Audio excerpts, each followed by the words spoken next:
We often notice when a coworker or someone in our community is struggling. Our immediate, natural instinct is to try and help them, but we frequently fall into the trap of the quick fix. We throw a little money at the problem or offer a superficial handout. We do this primarily to alleviate our own guilt and check a box, allowing us to walk away without getting involved. We can move past these temporary gestures. By following a specific 4-step framework, we can transition from giving temporal handouts to offering lasting hand-ups. Effective support must move far beyond a simple transaction. It relies on a deliberate framework that builds up the individual receiving the help and the community providing it. Step 1 is observation. The Book of Acts records a historical account of a man who was lame from birth. Every single day, he was carried to the same spot to ask for money. He sat there, ignored by the crowd, for over 40 years. This image shows the ruins of the Temple Gate in Jerusalem, specifically the area known as the Beautiful Gate. This was the exact bottleneck where thousands of people walked directly past this man daily, actively choosing not to see him. We replicate this invisible problem today. We walk past struggling people in our own daily routines, keeping our heads down to avoid making eye contact with the very real needs right in front of us. Breaking this habit requires a specific commitment. You must carve out a 5-minute window in your day solely to stop and listen to someone else. As the saying goes, to have a friend, you must be a friend with a few minutes to spare. You cannot fix a problem you refuse to acknowledge. Intentionally pausing your routine is the mandatory first step towards seeing the needs that are normally invisible. Step 2 requires navigating the friction between what a person expects and what they actually require. When people are struggling, they usually ask for immediate relief. That immediate relief often takes the form of a handout. A handout is a temporal, money-based action. It briefly numbs the pain of the situation, but ultimately keeps the recipient dependent on the next donation. A hand up takes a different approach. It is an effort-based investment. It equips the individual with the physical tools, mental frameworks, and social connections they need to eventually walk on their own.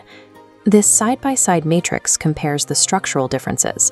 A handout addresses the symptom and results in dependence. A hand up addresses the root cause and results in lasting empowerment. Applying this requires a difficult mental shift. You have to purposefully withhold the quick, easy fix in order to provide the deeper, time-consuming mentorship the person actually needs. Throwing money at a problem sustains the current baseline. Offering a hand up provides the physical and social stability needed for a person to stand on their own. Step 3 is practicing active compassion.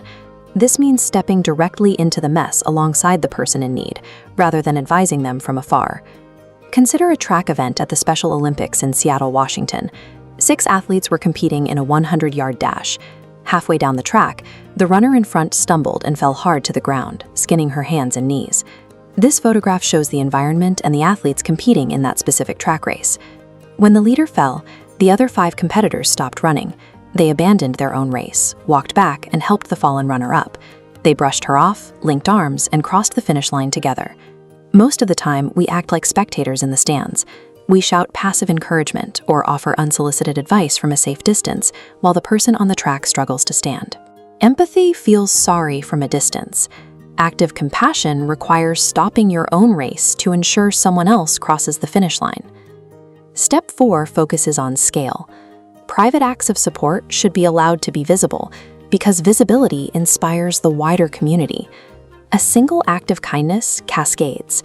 When people witness genuine help taking place, it triggers an exponential reaction of compassion throughout the surrounding environment. We see this multiplication in the historical account of the lame man at the Temple Gate. After he was given a hand up, the visible proof of his recovery impacted 5,000 people in his city. The success metric for this framework is imitation. You know it is working when peers in your workplace or neighbors on your street begin adopting your proactive behavior with others.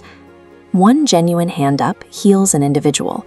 When that behavior is repeated and imitated, it changes how the entire community responds to those in need.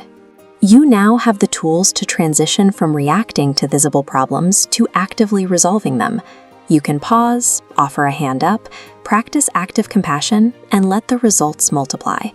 You become the second kind of friend, the rare individual who is unconditionally ready to step into the mess and help at a moment's notice. Identify one previously ignored person in your routine today. Spare a few minutes to stop, listen, and connect with them. Understanding these 4 steps provides the theory. The exponential impact begins the moment you apply them to a single human life.